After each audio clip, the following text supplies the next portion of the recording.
Tonight's show, we're gonna have KC underscore aviation. His name is David Jackman. He's gonna talk about the Hyundai Air and Sea Show recap that we had last month sometime. Hey, can you hear me? Yeah, I could hear you fine. Awesome. Yeah, it's an Instagram known issue. That's why we're trying to pre-recorded shows because we're having this issue with more guests. So it's all good. You're on now. We're ready to rock. Thanks Awesome. for Here. thank you for joining. So let's just jump right into it, right? Okay. We've been going to the Hyundai Air and Sea Show for a little bit. This is your second year at the show. Was there anything that you were excited to see coming into the show? Oh yeah. So second year in a row. Obviously the highlight, especially after the good surprise last year with the Freedom Formation. So I was looking forward to seeing what that was all about. This year changed a little bit, but it's still amazing. Can't really see that in too many places. Sounds like maybe the upcoming 250th they're going to try to replicate a little bit of that. We'll see, but yeah, that's the main thing there. Just anywhere you can go to see the Bombers together, and just the lineup is just stacked at the show. It's just amazing that it's all military, and it's just this huge celebration of the country and the military, and just honoring, all the fallen on Memorial Days. It's amazing. So that, on top of being in South Beach, it's a no-brainer to go. So, and it's one of the few air shows that my wife is willing to go with me. She gets her beach time, and I get to sit on the beach and photograph military aircraft all day. It's an amazing weekend. Yeah, definitely. The lineup was stacked. We did have a few missing demonstrations for other reasons out there. Either they're deployed or they're unable to attend. It's interesting you say about the 250th celebration. It's coming up in July. This is the Yeah. 250th anniversary. But this month, DC is going to have a flyover at the end of the month. Where am I going with this? I don't know. I think it's like June 25th. Is a B-52, the F-22, and a few other jets. So that'll be interesting. I actually looked into booking a trip out there just so I could be there to witness it. Because when are we going to be able to see that again? It's an epic kind of backdrop at DC. It's also an epic backdrop here with South Beach. With the skyline being so unique, did you try to frame any jets along the skyline? Yeah, I mean, obviously, the skylines for the most part is behind you. We're looking out over the ocean, so you don't get to see it a lot. But of course, several of the jets they'll come in, they'll approach the show box from behind the skyline. So that's a really cool opportunity. The Raptor, the pilots there, they they seem to know where they're at in relationship to the crowd and the skyline. So you can tell they're trying to get in some of those shots of the famous Art Deco architecture that's in South Beach. And the B-1, of course, it likes to come in from the backside of the skyline and come in for those nice topside photo passes. So yeah, it's pretty cool. I will say the majority of the time, again, we're looking out over the ocean, but I definitely keep that in mind and try to catch some of those shots as they're approaching from the behind the show line. It's amazing looking. Did you have any issues with heat haze or humidity out there? Uh, yeah, I mean it's as we know, it's Miami, so there's a lot of humidity out there and the haze over the ocean. So that last year was the first time I've ever been to a beach air show. I've been shooting air shows for decades, and for one reason or another, I've just never gone to a beach air show. I mean, obviously, I live about as far from a beach as I can get in this country, being right in the middle of the country in Kansas City. But yeah, so that was interesting dealing with that. But we have good technology too. The dehaze, as long as you don't go overboard with it, definitely helps a little bit there. But yeah, early in the show, the backlight and the haze are pretty bad, but later in the day, it just becomes beautiful light. Wish they actually would start the show a little bit later in the day to help with that, but I'm not complaining. It's amazing. But yeah, it's not. I've been in worse lighting situations for sure, so it's definitely not the worst at the beginning of the show, and just as the time goes on, it just gets better and better. Yeah. What's your thoughts on? Well, have you captured the F-22 demo during like a twilight show?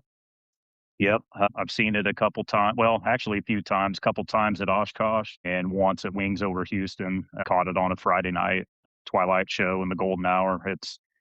It's amazing. I mean, just we all know how weird the paint is and all the radar absorbing metallic paint and whatever that concoction on the camo is, and it's when you get that golden hour light on it, it's amazing to see for sure.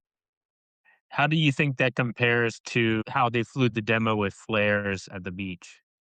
You think there's a Uh, the, comparison there, or uh, of course, the golden hour light's amazing, but yeah, when you get a chance to see it with the flares, not too many civilian air shows get it with the flares. So being that it's over water, they're allowed to do that, and the way they do the flares, the timing of it on the certain flips that it does, and everything, it's already the best demo that's out there for a single ship. There's no yeah, question about that. And then when you just add the flares to it, it's every time I see it, I still get the goosebumps from it. And my wife got to see it last year for the first time. It was her first Raptor demo ever, and she saw it with the flares, so she's kind of spoiled. But yeah, she loves it. It's amazing. do you have any other favorite, like, single ship demos? I mean, all of them are amazing. The Viper is one of my favorite all-time planes. You know, as a kid, I thought I was gonna maybe have a chance to join the Air Force and fly that jet. That was always my goal all the way back when I was 10 years old. I thought I was gonna do that. With the paint job that the Raptor has these days, it's it's every time I get to see FEMA fly it, it's amazing. He's such a good ambassador for the Air Force, and his demo is just amazing. So yeah, I love that for sure, and I'm hoping I get to see it up in Oshkosh coming up here in a month or so. Won't be able to go to Oshkosh, so I wish you the best, capturing jets up there. Did you have any challenges, or did you experience anything with exposing the bright sky or the reflections off the water? Yeah, of course. The reflections off the water actually helped me with the way I shoot. I kind of forget about it sometimes, but when I'm going back and looking at my pictures, you see the green reflection from the emerald green waters. You know, it does look weird at first on gray jets for sure. When the Coast Guard flies by with their white, you can really tell what it is. But yeah, the reflection's not too bad off the water for me. The backlit conditions, yeah, that definitely is a challenge. And you know, sometimes you can get really cool shots, especially if there's vapor coming off. You get that rainbow effect and whatnot. But yeah, you just got to kind of keep in mind where the sun's at and try to position yourself as it's approaching. You know, maybe you get some good shots with the light on it. So it's nothing out of the ordinary. I mean, we've all been to air shows where we're shooting in the sun for part of the day. So, Yeah, most of the day we're out there baking. oh yeah, yeah, and it's nice to be on a beach because I definitely have taken a couple timeouts, put the camera down, and go cool off in the water. So that's the best part of that. And you typically get a good breeze coming in off the ocean too, so it's not Yeah, super bad for me for sure. yeah. This show is, it has a unique lineup. We have power boats, parachutes, there's divers, jumping out of helicopters, jumping into the water. How do you keep up with so many variety of aircraft and demonstrations? Yeah, it's a busy show for sure, which is awesome. Not much downtime. So it's really, you know, just kind of get in your head what you're after, what's important to you, what shots you're wanting to get. I like to get a variety. I'd be lying if I said it wasn't down there for the jets more than anything, but the helicopter demos and the skydiving, it's just an amazing show. Just how many different branches of the military and usually the British Red Devils are down there jumping to. So it's really cool to catch the different flags and just see all of that. So a lot of quick changes in settings, just depending on how you want the shots to look and everything, you know. So yeah, just keep your head on a swivel and try not to miss what you wanna catch. Did you switch between shooting modes, or did you focus on aperture priority over shutter priority, or did you just stick manual? I risk it and stay at manual 100% of the time. It's burned me a few times forgetting to change the settings for sure, you know. I mean, between helicopters and jets and fast movers. There's definitely some different settings you want to do there. And there's been a few times where I just didn't think about it because it was like you said, just a lot of times it happens so fast. Where I've set up, I've not shot for the media at the show. I've gone strictly just as a fan, vacation with my wife and I. So we're away from the PA system, not really hearing what's coming. And so, yeah, that's caught me off guard a couple times, and I've gotten some blurry shots of some jets, and then realized what I did, and look down and adjust it, and get ready to go. But everything there, bombers included, which that actually makes to me that's a big part of why Miami stands out. You get where else are you going to go where the B1 does? I think they did 5 passes on Saturday this year. Last year, I think we got 7 passes, including the formation. So most Yeah. shows you're lucky if you just get one pass from the bone. So luckily you have a couple mulligans you can do if you're in the wrong setting. Usually everything gives you multiple passes. So yeah, Yeah. that's been a challenge for sure. Sticking with the manual. I don't know, maybe it's a little bit of a challenge. I don't do any preset anything. It's purely I start out where I think I want to be for the jets and then just adjust accordingly. And the show does have some amazing helicopter demos too. I mean, you can't see some of the stuff that you see there anywhere else either. Yeah, the 920th really put on quite a show with, dropping the divers in the water, picking them up, having the air refueling C-130 out there, having the A-10s fly as close to air support. That demo in its entirety is just, spectacular. I love seeing that. Oh yeah, it's one of my favorite demos I've ever seen, and this year was even better than last year. Just with the pilots understood the shots they wanted to see of their own aircraft. Doing and where else do you see it? MC-130J do a topside pass flanked by two A-10s from the Flying Tigers doing topside. Just it was amazing. And then as they pass by, then the Pave Hawks bow down. It's all choreographed really good there. That's such an amazing demo. Just right there alone is a reason to go to that show by itself.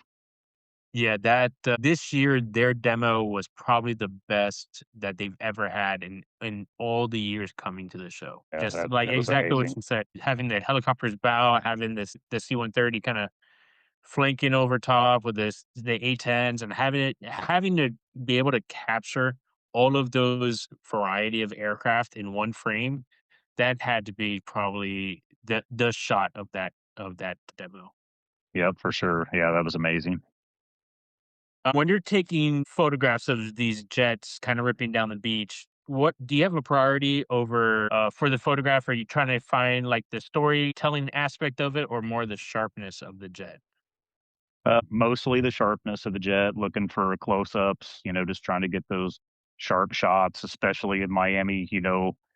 The faster they go, the more vapor you're going to get. So trying to find those really good shots. But I definitely, I'll back off of that more at this show than any other show. If we were at Air Force Base or whatever, I would just stay close the whole time. But going back to what we are talking about, maybe as they're circling around and repositioning for their next pass, they get close to that skyline, and I definitely have some cool shots here and there. Incorporating the buildings, tower cranes, palm trees. I mean, just the whole package. I'm in construction, so I appreciate architecture a lot too, and so I do like to incorporate all of that. I I've never been out on a boat during the show. I don't know if you have. I was curious what it looks like from out there looking back, or if you have to stay far enough back from the box, if that matters or not. I was definitely curious about it. Obviously, you see shows like Chicago where their skyline's just super tall, so you get a lot of that. But I definitely been curious what it looks like on the outside looking in at Miami. Yeah, I was curious, this year, but the wind whipping up and those seas were like 2 to 4. You So, would've been out there baking in a boat, you can't really, I mean, you can leave, but you're gonna miss a good portion of the show. So you could either be sick on the boat or, miss part of the show. Either way, you're gonna miss part of the show. Now, if it um, was, like, dead calm and flat, yeah, I see it'd be a good spot to be out there. yeah, I think I'm at a good spot sitting on the beach then. Yeah, that sounds much better on the beach. Were you there for Friday, Saturday, and Sunday? Did not get to go to the show on Sunday, but yeah, my wife and I, we got in town on Thursday, got settled in, stayed at a hotel right there on Ocean Avenue. We were able to just walk right out on our, come out the front door of the hotel right there to the park and to the beach. And so yeah, we got to see practices on Friday, did some sightseeing, just stayed in South Beach, just everything was within walking distance, enjoying the Cuban food and some seafood while we were there, and then Saturday for the show, and then we headed out on Sunday. I'm gonna try to maybe change it up next time I come down and try to hit the show Saturday and Sunday both. Just I felt like it would have been cool to be there again on Sunday, knowing how some of the demos were lining up and maybe try to reposition myself maybe on the other side of the show center or something like that. Yeah, that was the next question was I asked. Did you switch your positioning from Friday and Saturday? A little bit, yeah, we were definitely further to the north on Friday and then did get closer to show center on Saturday. I don't know that I was far enough apart from the 2 spaces to really make much of a difference other than maybe when the F-35B and the Raptor were coming from over the city out back out onto the beach. I was probably a little bit closer on that north end for a couple passes, but I definitely was probably too far away Friday to get any of the good shots of the helicopter demos where they get low to the water and everything. You definitely want to be closer for those. I was actually back a little bit. We rented a couple chairs and an umbrella for the day just from one of those companies that are out there. Flying in, you don't get to bring any of your own gear like that. So we're Yeah. paying a premium for that shade on the beach, and I definitely feel like next time around, I want to get closer to the actual water line as well because those helicopters get so low. People have flags and canopies set up, and I did miss some of those shots there. So I'd definitely like to get it a little bit more towards the water, be a little bit more open to get some better shots next time around. So I'm already planning my next trip down there. See, I got reasons to keep coming back. Hell yeah, man. I was actually by the water and the F-35 picked up so much salt that it just blew like after and I think it was on a Friday they had the practice hover kind of demo. Saturday they had a maintenance issue so they couldn't do it, and then Sunday it was kind of far away. But that Friday it was probably the best kind of hover demo, but the amount of salt spray that it I mean, it was just my whole front of the lens was just covered in salt, Yeah, you know? that's so. Yeah. There's a drawback of being that close to the shoreline. Yeah, for sure. Yeah, that 35B demo is pretty amazing to watch, how steady that thing is when they're in hover mode. It just sits there, doesn't even move, doesn't matter if there's a crosswind or anything. It's just solid. But yeah, I definitely saw the amount of spray that was kicking up, and I was a little too far away. I actually felt a little bit of it. The wind did carry it quite a ways, but it wasn't enough to really impact me. Let's talk a little bit about your gear. What are you shooting with? What lens did you have?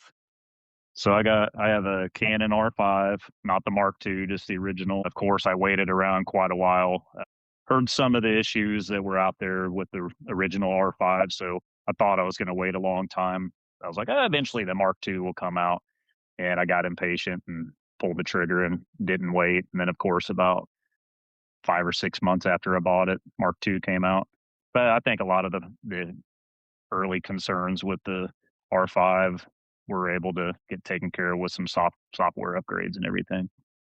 Yeah, so that's my camera. That's my one and only camera that I have. I still have some of my older gear that I let my sons dabble with, but yeah, the R5 is what I'm always with. And then most of the time, my primary lens, I have a 100 to 500 Canon, and with the R5 being full frame and not crop sensor, I don't really need to switch to a smaller lens very often at all because you can zoom way back and still get some of the larger aircraft, like at the Miami show with the KC-135 and C-17 demos. There was no issue at all having the 100 to 500. I was able to fit the whole plane in there, and yeah, it's a very versatile lens. That's my favorite lens I've ever owned. So that's pretty much my go-to right there is the R5 and the 100 to 500.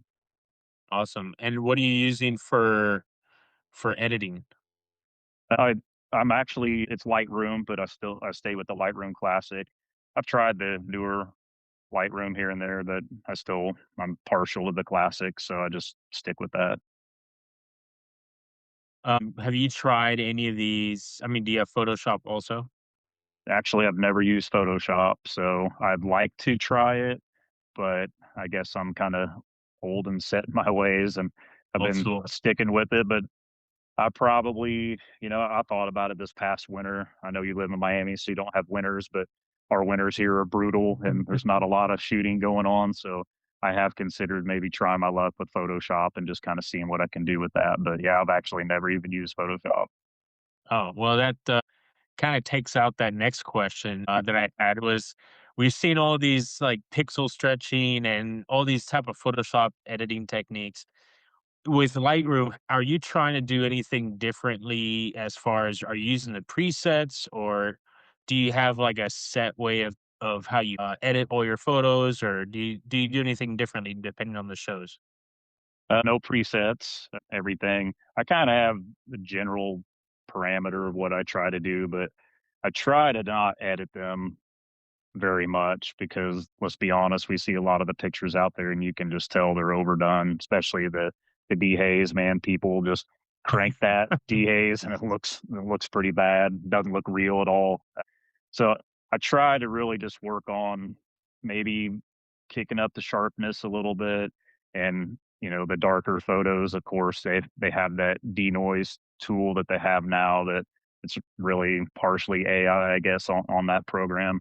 And it works really well. I try not to use it too much because something just to look to me, it does seem like it t- takes away some of the sharpness if you use that denoise. So yeah, I try not to do too much with them. I don't do a lot of night shots, so, like, when I get to do twilight shows, especially at Oshkosh a couple years ago, or maybe I don't know if that was last year or the year before that, 35B flew, it was completely dark, and I was in the wrong place for its hover. Still got a couple cool shots seeing that thing hover at night when it's not even afterburner, but you can see the flame straight down underneath it, just the heat from it and everything. It was pretty amazing. They're gonna fly again in the Twilight Show Saturday at Oshkosh too, so maybe I'll get a mulligan on that one. But yeah, so as far as the settings go, I don't really have any presets. Never actually used a preset, but I just kind of dabble with it, and it's cool. If you don't like it, just click that reset button and start over. And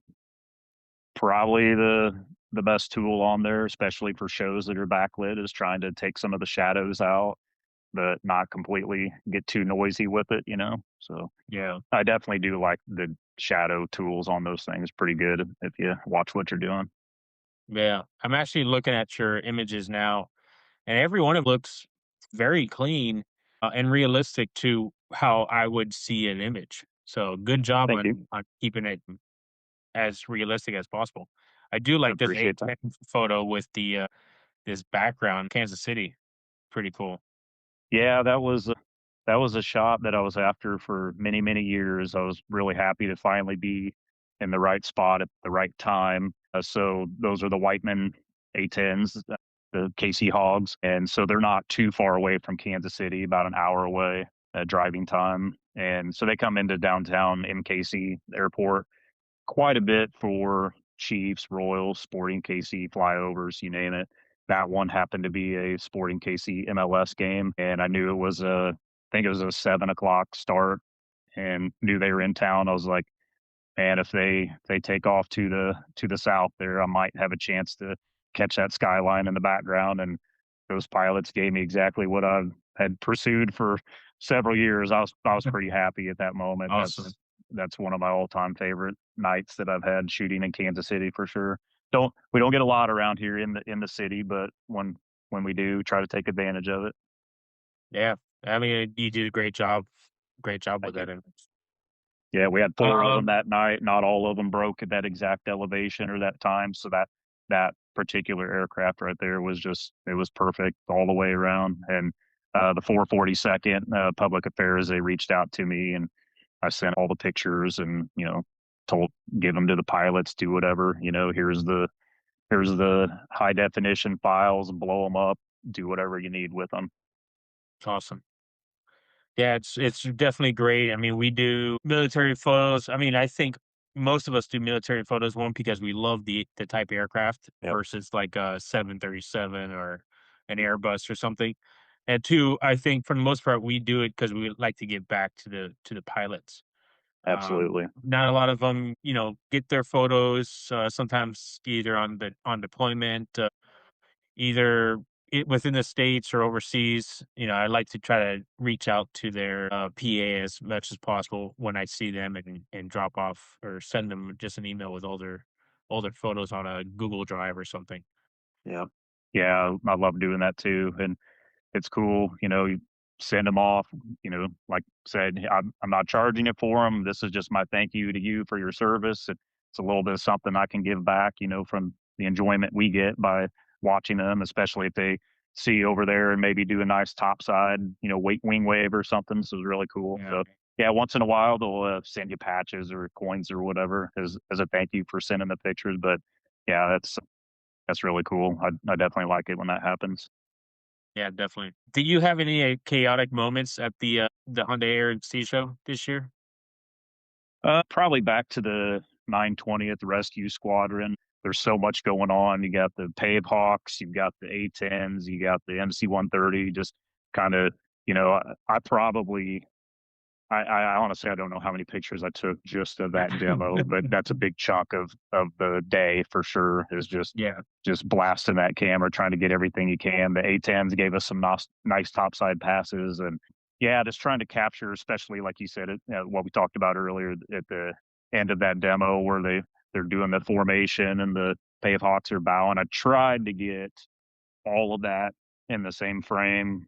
I had a little bit of success, but probably wasn't where I needed to be for that. But that was definitely probably one of the more chaotic moments trying to just figure out what setting do I want prop blur? Do I want clear for the A10s? And then probably the other moment that caught me off guard was it wasn't the freedom formation this year. I forget they called it something different, but during the freedom formation, the B1 coming after the fact completely caught me off guard. I just assumed the B1 wasn't part of it. I saw the B-52 flanked by all the fighters, and I'm focused on that, and then just all out of nowhere, here comes that deep rumble, and B1 full burner, wings folded back, pulling up. So that caught me off guard. I missed the B1 when it was coming in over the beach like that. So I would have liked to have had a redo on Sunday for sure. That moment.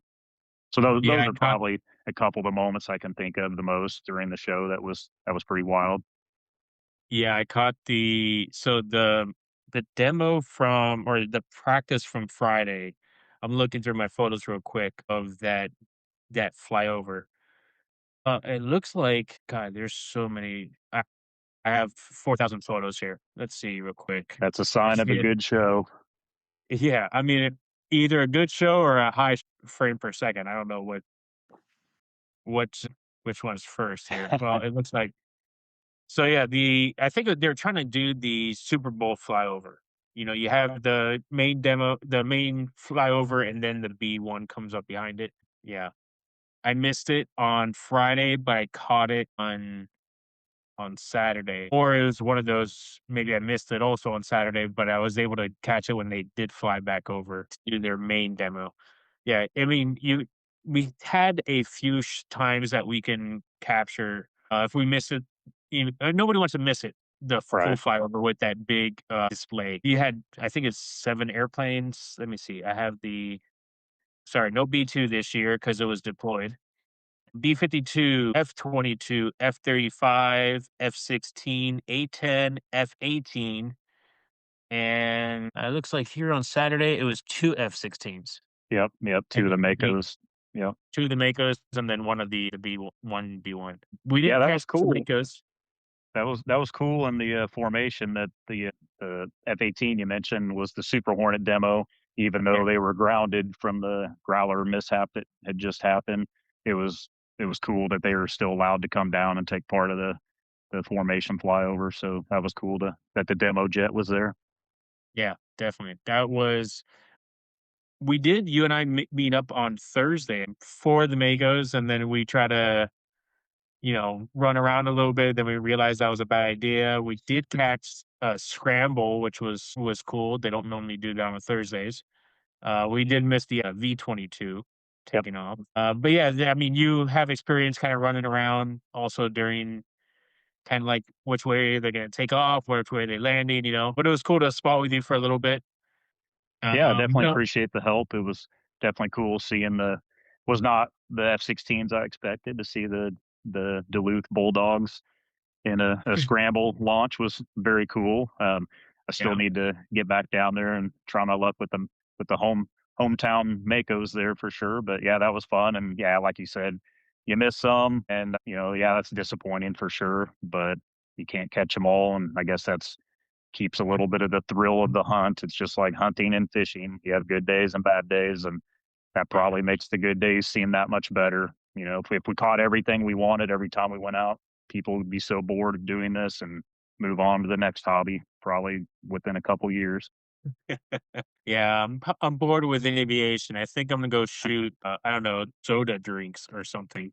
Yeah, that Different well, soda cups. you've been in it a long time, just like I have been, and we've seen people come and go. People come in full blown, want to travel everywhere, shoot everything, and get as many followers on Instagram, and then the next year they disappear and they've moved on to train spotting or something and don't even care about aviation anymore. So some people that's cool, other people it's the way of life, and that's something I've never shook since I was a kid was the love of military aviation. So it's kept me once I found out I was never going to be a pilot or anything, or even be in the military, you know, for different reasons, it kind of that love turned into photography. I used to do video back in the day, but in the early 2000s, I definitely Wow. switched to. I wanted to switch to still photography, and that's how I stayed. I do a little bit of video here and there, just handheld on my camera, but my passion is the still photos. Wow. Yeah, it's with all these issues I've had recently with my camera, I guess I kind of went into panic mode over the weekend, trying to figure out should I keep up with this, photography thing, or should I move on to doing video, or should I just do podcasting and not do, photos? Like every lens that I have right now on my crop sensor, D500 is it has either one problem or another. That 18 to 200 I have, it was my workhorse before I had the Tamron 100 to 400. And I've noticed the more movement you have with these telephoto lenses or these zoom lenses, the more you crank that zoom, open and close it, you're gonna suck in all this. It acts like as a vacuum for dust. It brings in all this dust. And then on top of that, you're just wearing and tearing the gears, the Yep. autofocus, everything. So, it was disappointing to see the, like, computer ribbon in the in the lens. I was like, "Wait a second, this can't be what I'm looking at," it was really disappointing to see that. Yeah, it Um, sucks, man. Sorry to hear that. That's that that's a bad feeling for sure. yeah, I mean, I've done some great experiences with it, so it kinda and the amount of time I've had it, it's kinda paid off already, but, yeah, still, you have, like, that gut-wrenching type of experience where, like, "Okay, now what do I do? Do I stick with it? Do I, like, pull" I think I found a 55 to 200 somewhere in a box, and I'm like, "Okay, well, should I use that for the time being?" It's not really wide angle, it's still kinda, like, in the middle ground, so it allows me to still take photos. It's not like I'm not taking photos, but there's that whole, like, "Do I wanna upgrade now?" And I appreciate everyone kinda coming out and saying, "Oh, you switch to this or switch to that or stick with Nikon and try out the Z6 III or the Z8." Z9. I'm like, "Wow, Yeah. man, Z9, that would be awesome," but that's like 5 grand, Yeah. so that's not financially feasible right now, so trying to figure it out. Maybe I'll just shoot on the phone for a little bit, and get those, like, really tiny little jets in a big sky. Well, I mean, even cell phone videos, you make them into reels on Instagram, they seem to get Yeah, more views than photos anyway, so yeah, it's a sign of the times on Instagram for sure. yeah, and that's another thing, man. If people will actually see that I'm not a Meta verified anymore. Being Meta verified, you're gonna be like, "Oh, you have better, tech support, and you could complain if these are people do this or that, and, you have all these perks." I tried it for a year. I had no perks. Oh, really? Nothing different than everybody else. This morning I had a patch manufacturer reach out to me. He's like, "Hey, how can we make some good patches for you?" And I looked at their page. I'm like, "Hey, wait a second. You guys have a photo that I have of a patch that I made. Hey, I appreciate if you would take that photo down. You did not make that patch for us." And as soon as that happened, I got blocked. I got, you know, I was just like, "What is going on here, man?" I tried to send in a request on Meta, and no joy there. So I was like, "Okay, Wow. it's not worth it." So Yeah, yeah. Anyway, I considered doing the verified thing. Just I've had a couple friends over the years where they had quite a few followers on Instagram, and for whatever somebody's hacked into it and had just stolen their account. Like I still don't get that how Meta cannot help them in that case. But I've been told if you have that, if you're verified, it's a little bit better protection from that happening. I don't know if that's true or not. That was the only reason I've considered doing it. no, the best thing you could do on your account is the dual or triple like authentication type of whatever it is. Like have a backup email, have the codes for your account so that way if you do get locked out, you have these backup codes that you could come in. That is the best thing you could do to protect your account. Being Meta verified, probably not. And I'm sure I feel it. I feel Meta listening in. They're like, "Oh, he's not Meta verified. Let's make an example." Like whatever. Yeah, I wouldn't be surprised. I don't know Yeah, what's up with my account anyways. I've lost followers for the last 2 years, so it's yeah, weird. I'll gain every month. I gain, I don't know, let's say 275 to 300 followers every month, but I lose about that or just a little bit more to where a lot of times I'm a net loss each month of 5 to 10 followers, and it's been that way for 2 years. At one point, I was at 29,000 followers, and yeah, it's just slowly just been the last yeah, 2 years dropping, so I've kinda try not to get fixated on that, it sucks, but no, Instagram has been a great tool to connect with a lot of cool people and meet a lot of good people, pilots, photographers, and I'm really glad I've done it. It's frustrating to see your account dwindle, but it still keeps me in touch with the right people. yeah, definitely. And that's the same thing for me. And I think a lot of it is the photographers that we see kind of like jump in, start doing aviation. They don't see the engagement that they thought they were going to see. That they Yeah, see people like you capturing images, and then you get this all this engagement. They don't see that engagement, so they're like, "Oh, you know what? Instagram is not for me. I'm gonna get off it." And they yep, delete it. And they go to something else in a different app or altogether. But definitely, not Facebook. Nobody uses that shit anymore. But Instagram is a good way to keep connected with the military community and be able to send their photos. Yeah, people's photos. Other than that, if I didn't have Instagram, I wouldn't have any way to get in touch with anyone.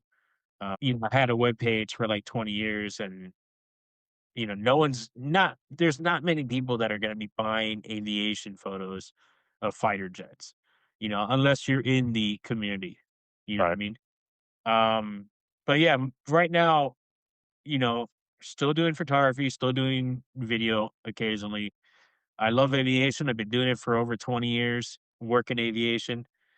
Do I wanna capture the same old gray jet? Not all the time. I would Right, love to see more painted jets, like the F5 behind you or that, Nodec. Yeah, man. Those are cool. yep. We need more painted jets. Reach out to your, representatives. We need more painted jets. Yeah, I'm a big fan. I probably can see all the pictures right behind me there. They're most of them are the adversaries or aggressors. Yeah, Yeah, buddy. because I'm the same way. I love all the red air paint they come up with, and yeah, you got some of the best close to you too down there in Key Yeah. West. So, I know, you gotta make another trip. We get spot down in Key West. oh man, that's a dream of mine. I've never been down there. One, just to be in Key West, but two, to yeah, catch some of the sundowners down there would definitely be. That's definitely a bucket list trip for me for sure. Oh, yeah, especially when that VFC 12 comes down. Oh, and they yeah. bring their F-18s and they're all painted. Man, it is like, it is probably the most magical Key West trip ever. I bet Seen so, on man. Yeah, I love it. I love the Omars, and I'm happy they painted some of their Super Hornets with some of the cool paint job. Yeah, that one there is one of my favorites. yeah. Right there.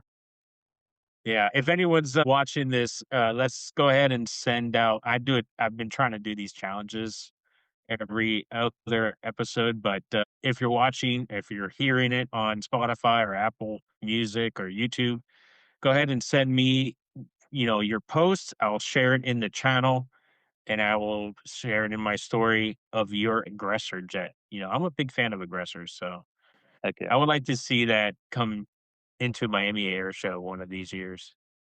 Yeah, I'm surprised that the Sundowners don't attend. It's a short flight for them. Yeah, that would be amazing to see, a few of them or whatever formation passes or just a few single ships, whatever. Every one they have down there has an awesome paint job on it. So Yeah. yeah, that'd be cool. Let's see. They didn't have a air show this year, but maybe next year they'll have a Key West air show.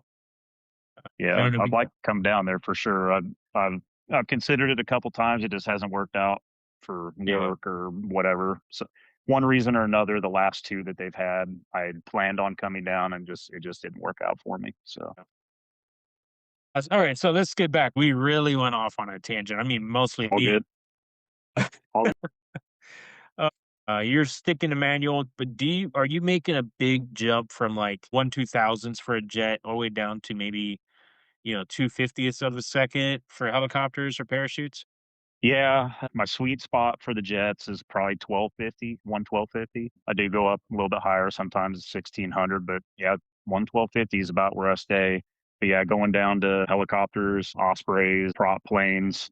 The safe spot is about 250, but I shot a lot, probably 180th, 160th at the show. I'm trying to get a little bit more of that blur that we're after. Of course, I'm not the greatest at panning, but it's a challenge for sure. I still practice all the time.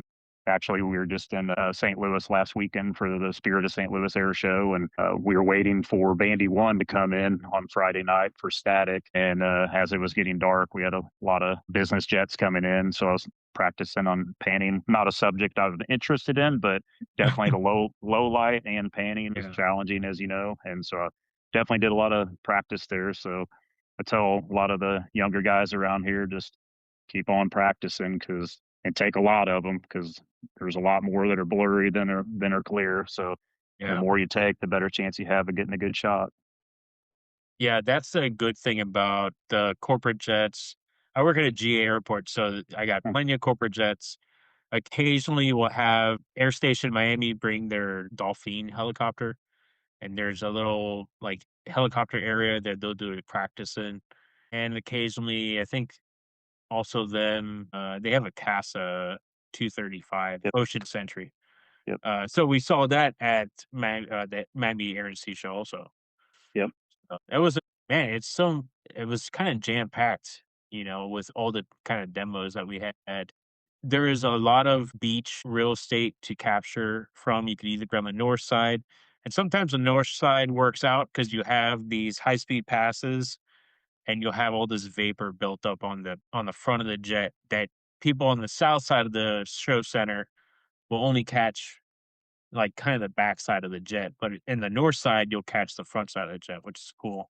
There's times where, I've been out there since probably, gosh, it's been like 5, 6 years, Nice. and every now and then, I'm like, "Oh, you know what? I'm gonna walk down to the pier, and I'm gonna get head-on shots, like, over the water," and I never walk down that far. Like 15 streets, like, no, I'm not gonna walk Yeah, 15 blocks just to get a photo. yeah. It's a long walk for sure, and you risk missing quite a bit during that walk for sure. Yeah. Or you have to walk on the beach the whole time, and gosh, that's, like, brutal. Yep, for Oh, sure. sinking into sand. So, we kind of talked about the jets or capturing sharpness, not really going into the storyline so much, but do you go beyond the action shots? Do you tell, like, a wide angle story of the show and the people there? Do you ever take, any of those photos? Yeah, I do. I definitely try to incorporate some of that into that show's portfolio, and especially if I were working media for the show, I would make a bigger effort to do that. I've never applied for it. Again, it's just we've gone down there just for vacation. But yeah, if especially if I were working the show, I would definitely do more of that. And there's so much to see there, so many people just being on the beach. It's a whole different world again from where I live. So uh, I just take it all in. I don't take any of it for granted. Even not even the show itself, but just the celebration, the concerts they have, the Monster Energy dirt bikes and the drone shows and the Golden Knights jumping at night and everything. Just it's just amazing to how they. I don't know if they did this last year. I don't remember, but this past show last month, how they projected all that stuff onto the hotels and everything right there. That I actually was staying in one of those hotels where they were projecting the images onto the building and yeah, just there's a lot of stories to tell. A lot of thankful people to the military, and again, a big celebration of our country's history and everything. And there's a lot of storylines there. So yeah, it's fun to not only people watch at South Beach. So there's a lot of people watching, but just seeing all of that, the buildings and just the skyline in general. It's a unique place in the world for sure. Yeah. I think that was this first year this year when they had that patriotic display against the Art Deco buildings from, like, 15th down to 14th Street. That was actually really cool, and having that stage right there across the street was pretty awesome also. Yeah, for sure. Yeah, Um, it was amazing that again, that wasn't air show, but just all the stuff, the whole night was just amazing. And my wife was freaking out.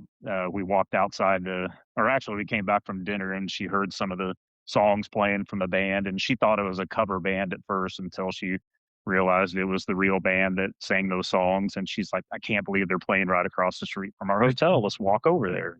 So yeah, it's a great time for sure. I definitely everybody that I know, I really talk up the show. It's amazing. It's not your normal air show, and I still can't get over the fact that and I'm not bashing on aerobatics or anything. That's just not my cup of tea. But the entire lineup is nothing but military, and none of the filler acts or acrobatics or anything like that are in there. And it's just amazing that the show organizers they know exactly what they want at the show, and that's what they do. yeah, they have been doing this show before it was at Miami Beach, it was at Fort Lauderdale Beach, and they were doing Okay. that pre, like, 2000s. I think his name is, I don't wanna butcher it. But, back in the early 2000s, that Air and Sea Show was the most amazing set of displays ever. I've seen the F-117 come over the beach. The F-14 Tomcat was huge back in the early 2000s. Hopefully, with this Maverick law, they come back and Let's hope. start doing F-14 demos. Oh my god, I get so giddy. I Yep. just get all excited and ready to see it. BC captures, I believe, in the Dash 8 supremacy. Hey, you know what? The Dash 8 did make an appearance at the Hyundai Air Sea Show. It was the Golden Knights flying their Dash 8. The cool thing about their demo, and I was doing some media for them, they all jumped, they got on the sand, they did their intros, everyone lined up in front of the crowd, in front of show center, and when everyone was lined up, the Dash 8 actually went right behind, as they gave that salute, so really awesome Dash 8 supremacy. Yes. Heck yeah. There's, we haven't seen many photos from you, and I'm sure you're still backlogged. Alright, man, I'll send you that patch for you. I know we're kinda backlogged, I'm definitely backlogged. I have some, space in between my shows here, so we're gonna catch up on the Hyundai Air and Sea show and all that editing. Where can people find your photos besides Instagram? Yeah, I mean, Instagram is my main deal there, but the probably the next best place to look and much better quality to look at them would be on Flickr. I did change the name to match what I have on Instagram. So if you look at KC underscore aviation, the same logo, same name, just made it easier for people to find me on there. I do need to get caught up on posting some stuff up there. I've been posting pictures on Flickr for probably, I don't know, close to 15 years now. But I do need, I keep forgetting sometimes that I have it. So when I get the editing done, I got to do some bulk uploading in there. But yeah, that's the next best place to catch them is on Flickr. Awesome. All right, so Flickr and Instagram to catch your photos, Yep. and I'm sure we're gonna see them sprinkled in there throughout the year. Oh yeah, for sure. And just as I get some time in between my work trips or air show trips, which actually I don't have any planned right now. Oshkosh might be my next one, but I am considering going to Sioux Falls, South Dakota. They have a new Viper special tail, and knowing that squad, they're going to show it off at their air show. So I might just have to head up north for a weekend and catch that. So You know, you say that I got some great opportunities down here, but I think you have more opportunities. You're in short jump, technically puddle jump, a little jump across the lake, and you're like in South Dakota. Jump across over here, you're in Oshkosh. You know, I think you got it. You got it made up there in central United States. yeah, it's there's definitely a lot of good places that aren't too bad of a drive from here. And we do get lucky over in Topeka, Kansas, which is about an hour and 20 minutes from here west. We get a lot of cross country Navy action usually, but we do get some Vipers there. But yeah, then the Navy does come here. It's not quite as we're not quite as spoiled as my friends in St. Louis are. They get about everything Navy there, but once in a while we'll get lucky, especially if the squadrons are in a hurry to get back to Oceana from Fallon. They can do a one hop heading back east and stop in Topeka one time to make it from Fallon all the way to Virginia Beach. Awesome. It was cool, man. It's great talking to you tonight. Thanks again for joining. Good luck to you in your future air shows, and hopefully you get a lot more shots. You don't get too backlogged because we want to see more of those Hyundai Air and Sea Show photos. Yeah. But overall, it was great to meet you this year in Miami, and hopefully you can make it down here again. Yeah, but I appreciate you having me on. My first podcast ever, so it's pretty cool. And yeah, I'm looking forward to getting back down there and hanging out. And definitely, if we can do Key West sometime, that would be amazing. I'm down. Whenever you're ready, let's go. All right. Well, maybe we'll have to do something ahead of the next Air and Sea show next year or something like that, and Yeah, for try our sure. luck down there. I'm down with that.